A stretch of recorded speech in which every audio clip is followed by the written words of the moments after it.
Hello everyone, I'm Clark, and today I'll be doing a book review. The first book review I've actually done on this channel, and hopefully this will be the first of many. So today, we're going to be looking at Christopher Hitchens' Mortality.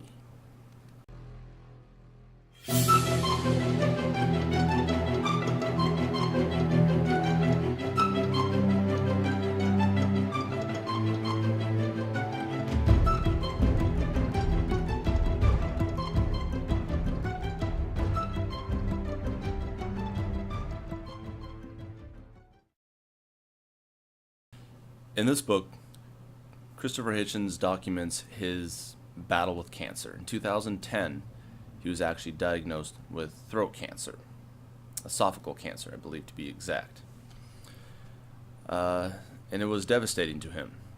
He was in the middle of a book tour, a very profitable book tour on his memoirs, Hitch 22, and it came out of nowhere. Though not entirely unexpected, he was a prolific drinker and smoker, and his father, I believe, as well, died from esophageal cancer. So in this book, Christopher describes the different stages that he went through in his battle. And unfortunately, Christopher Hitchens died in 2011, a little more than a year after his diagnosis. But in the book, he describes how people would come to him and offer him religious advice. And as a avid atheist and anti-theist, this was not helpful to him, nor was it wanted. And at several points and times in the book, he makes little jabs and snide comments about religious people and how they deal with death. How he deals with his impending death is honest. He knows he's going to die. And this book is, it's frankly one of the saddest books I've ever read, for the sheer fact that the author is knowing he is going to die very, very soon. And he's trying to get out his thoughts as quick as possible and as coherently as possible, but still being true to the feelings that he is going through at that moment. And I can't recommend it enough. Even if not for an atheist, but even for a theist or for anyone, just the raw emotions that come from this writing with a person facing death. It's incredible. And yet, there's a lot of humor in this book as well. Granted, it's dark humor, but it's still there. And it comes across quite, well, as only Christopher Hitchens can do it.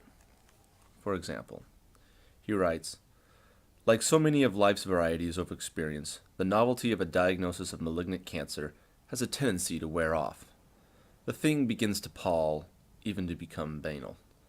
One can become quite used to the specter of the eternal footman, like some lethal old bore looking in the hallway at the end of the evening, hoping for a chance to have a word. And I don't so much object to his holding my coat in that marked manner, as if mutely reminding me that it's time to be on my way. No, it's the snickering that gets me down." Those are the words of a man who is looking death square in the eyes and still managing to find humor in the situation. That is strength that most people can only hope to achieve in their lifetime. Sadly, this book was not even finished by Christopher Hitchens himself before he passed. The afterword was written by his wife.